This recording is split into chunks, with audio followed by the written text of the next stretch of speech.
Well, good evening. I'm Alan Jackson, and welcome to Nashville. How many of you wondered if the country's big media would try to straighten itself out after Trump won back the White House? For more than a year, they promoted Kamala Harris and Joe Biden, spinning their stories every which way to make candidate Trump look bad. But this time it didn't work, and now their regular viewers are looking for truth elsewhere, because the American people have many ways of gathering the truth, with new sites, new shows, reporters who live and work in the heartland. They heard the truth, they voted on the common sense, conservative approach, and they're now witnessing a rebirth of a better nation and maybe even world. Well, understanding how the media works will help us better understand why so many things have come out as they have. So tonight we've invited the veteran reporter, the honest reporter from many high-level experiences, Doug McKelway. Welcome back, Doug. Great to see you, Alan. Thanks for having me. Rather than discuss what's in the news right now, I want to hear from you how certain things get on the air and others don't. One of the patterns that's been easy to detect is that whatever Trump says, the mainstream media takes the opposite side. It's a less of an editorial judgment, and it seems more of a reflex to me. Is that right? There's a lot of truth in that, for sure. I think Trump derangement syndrome, while not a recognized psychological diagnosis, is probably very real, and I think the distaste for Donald Trump is just so huge among a lot of legacy media that they do reflexively react to whatever he has to say.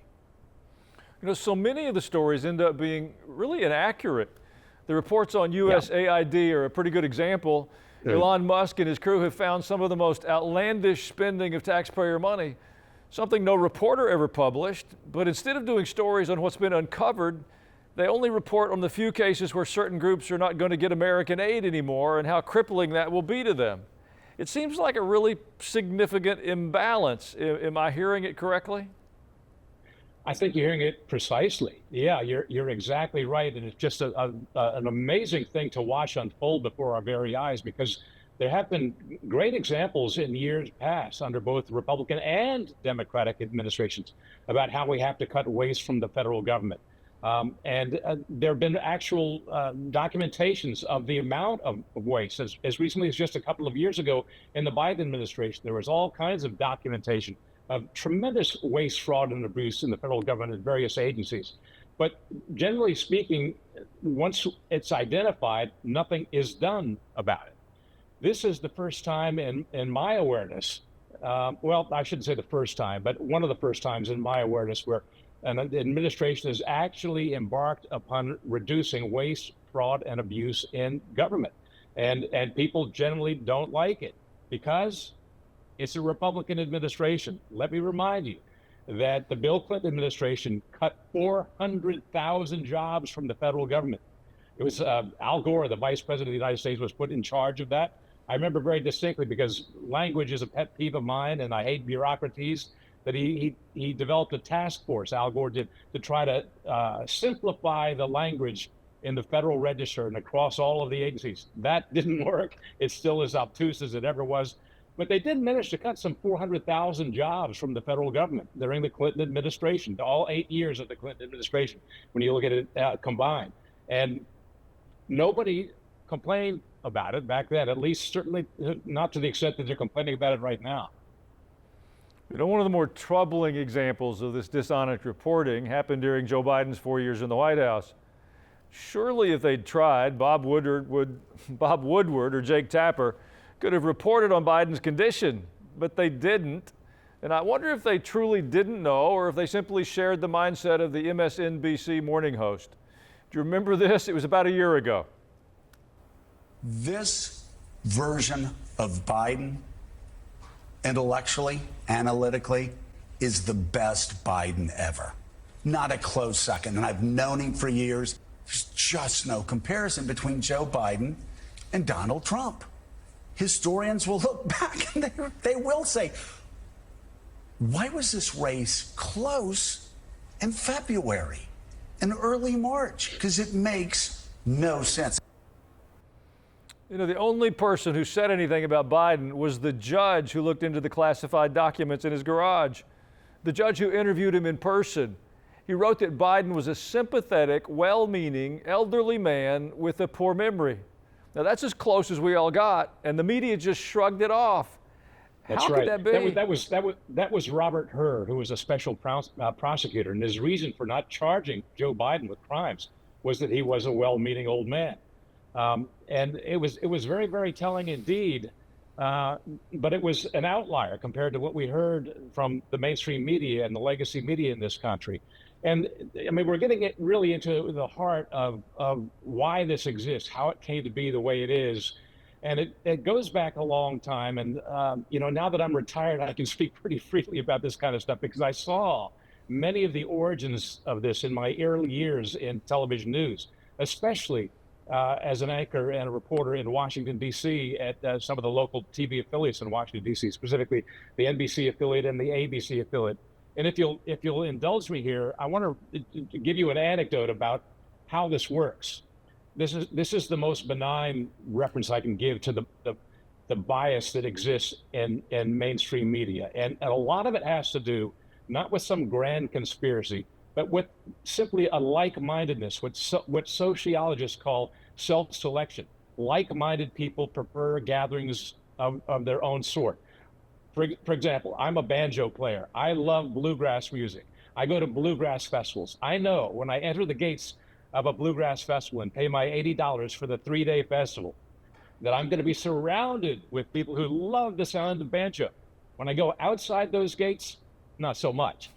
So anyway, so it is with TV news. Let me give you this example right now. Sometime, I forget the year, 1989, I want to say, early 90s, I was assigned at the NBC affiliate in Washington, D.C. to cover the Million Man March, which was really a tremendous gathering. I don't know if it was 1 million people, but it was certainly several 100,000 African-American men and their families coming to celebrate their heritage, which was a difficult one in the United States of America. They're standing in the political world in this country right now and future hopes. And hundreds of thousands of people came to this. I remember interviewing families. It was really touching. I remember a grandfather who had lived in segregation, carrying his grandchild on his shoulders, walking up to the National Mall. He was so proud to demonstrate to his grandson and his son with him how far the advancement of African Americans had come in this country, and they hoped for more. And that was part of my story that day.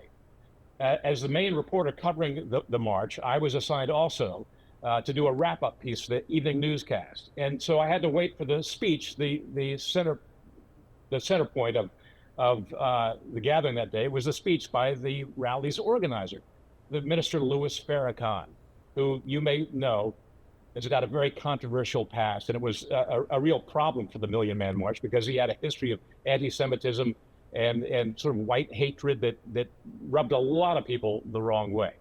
Well, during his speech, he said this. I wrote this down, and I remember it from the piece I wanted to do that evening. It was not the center part of my story that night, but it was a part of the story. This is a quote from the Minister Louis Farrakhan that day. "There," he said, "in the middle of this mall is the Washington Monument, 555 feet high. But if we put a 1 in front of that 555 feet, we get 1,555, the year that our fathers landed on the shores of Jamestown, Virginia as slaves. In the background is the Jefferson and Lincoln Memorial, each of which monument is 19 feet high. Abraham Lincoln, the 16th president, Thomas Jefferson, the 3rd president, and 16 and 3 makes 19 again.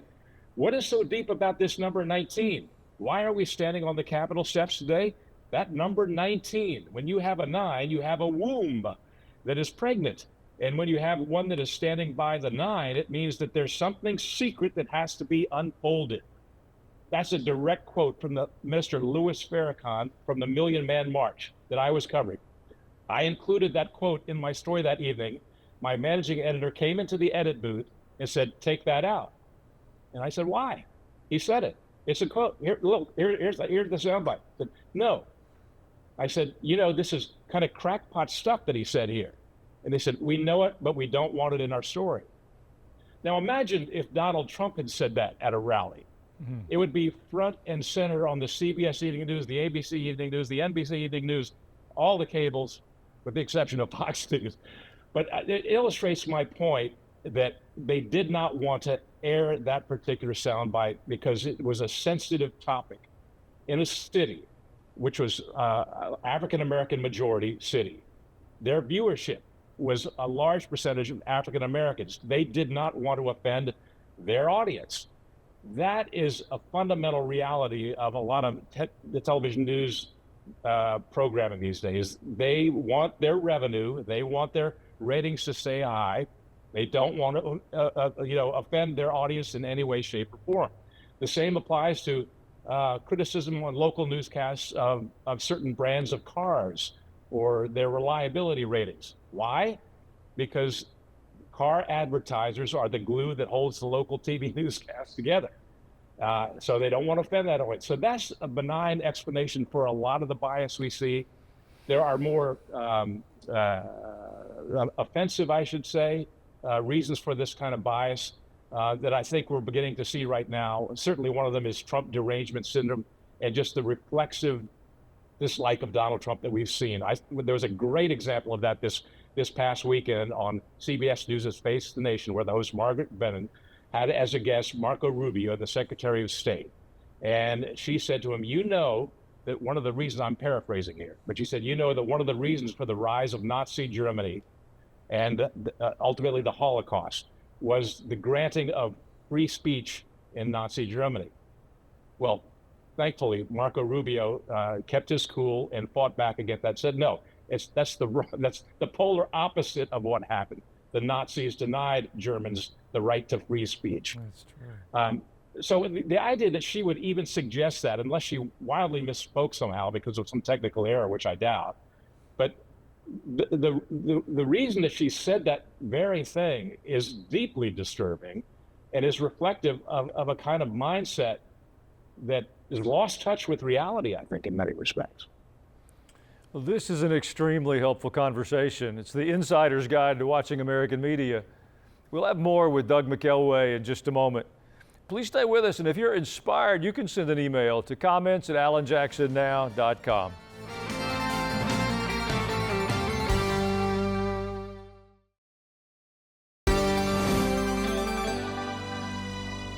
We're back now with the veteran journalist and anchor, Doug McKelway. Long ago, I had the impression that the network with the best reporting, being first and being right, had the largest viewership. And the largest group of viewers meant that you had the most influence and made your corporate owners happy as well. What happened to being first and right, and how did it get taken over by clickbait, commentary, and spin? That seems like a pretty significant shift in how the news gets reported. Was there a point in time, or did it just gradually happen that way, Doug? Well, it gradually happened. It was an evolution. Again, it's a multifaceted problem that had lots of origins and lots of reasons for being. I think the Cultural Revolution of the 1960s played a role in that. I think the assassination of John F. Kennedy played a role in that because it just destroyed so many conventional ways of thinking in this country, that we live in a democracy, we live in a republic, and as long as we can hold that intact, things are going to go well. But then you have this, bright young shining star assassinated before our very eyes, and it just threw us all asunder in some respects. The Beatles coming to the United States that same year, changing music entirely. And then we had the campus protests and the Vietnam War, of course, which was absolutely seminal in the revolution which followed. The civil rights movement, I think, was a huge component of that. The destruction of Richard Nixon by the Watergate scandal, and particularly Woodward and Bernstein, you mentioned those names. They were held on pedestals in terms of the world of journalism. For having destroyed a president of the United States who I think most Americans probably felt needed to leave office, needed to resign or be put in prison or whatever. But they were held up, Woodward and Bernstein, as the highest plateau of journalism. And I think a lot of journalism schools started teaching that was, again, the height of journalism. And a lot of people began to assume that rather than simply report the news, that changing society for the better would be the way to go. That's what I want to do. That's why I want to enter journalism. That's why I want to be a reporter. I want to change the world. I want to make it a better place. That's idealistically a wonderful idea, but in all practicality, you have to keep in mind that for everybody who thinks the world is becoming a better place, there's another person who thinks the world is becoming a worse place. Remember that old expression? I think it was, I think Reuters came up with this, that one man's terrorist is another man's freedom fighter. Now, I've always seen myself as an American reporter who believes in the American ideals and in the American Constitution. So I kind of draw my ethics at the end of the seashore, the United States seashore. Others don't.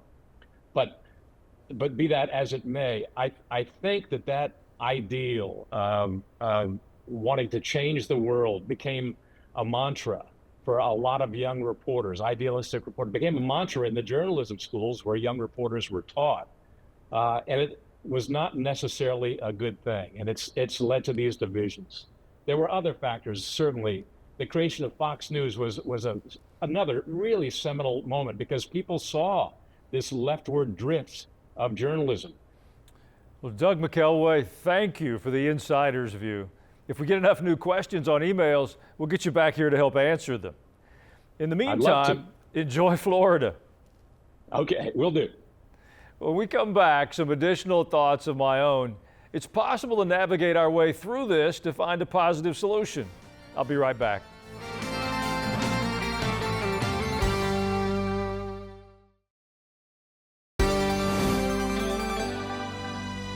It's easy to say that with a change of administration that the media will return to being fair. That's being naive. We're ignoring the facts on the ground and not paying attention to our reality. The legacy media has capitulated. They've forfeited their role as the fourth estate. Journalism in the classic sense has morphed into propaganda, and it's not a healthy place for our culture. We can't afford to surrender free speech. Terms like misinformation and disinformation should no longer be accepted as reasons for censorship. Disagreement is survivable. It's often even helpful, but censorship is not survivable. Censorship is a very significant step forward towards authoritarian rule in all of our lives. And the church, tragically, has self-censored. We have censored ourselves with this insistence that we shouldn't talk about current events and that we shouldn't talk about our faith in polite settings. We've hit the mute button because we don't want to risk offending anyone. We don't want to be left out of some social setting where we prefer to be included. We have abandoned our assignment. You see, faith is not just personal, it's cultural. I promise you that if you lived in Saudi Arabia under a Muslim worldview, you'd quickly understand that their faith influences every decision. Well, we live in a nation where there has been historically a Judeo-Christian worldview. We have to have the courage to learn patterns of communicating and expressing our opinions that lets that worldview be shared with the generations who follow us. If we don't, we'll lose our freedoms. If we do, I believe we'll see God bless America yet again. And that, I promise, brings more reasons for hope than despair. We'll be right back with your emails.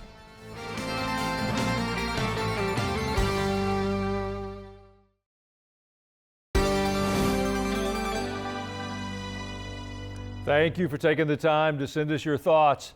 Your emails are an important part of our program preparation.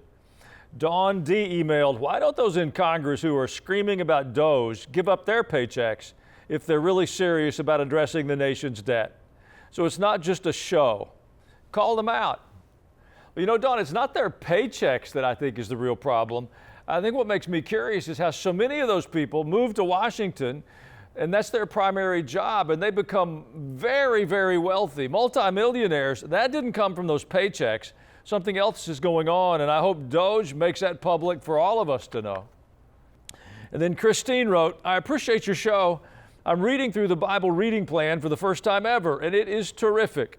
Great encouragement. Thank you. I'm also giving my neighbors your Bible reading schedule.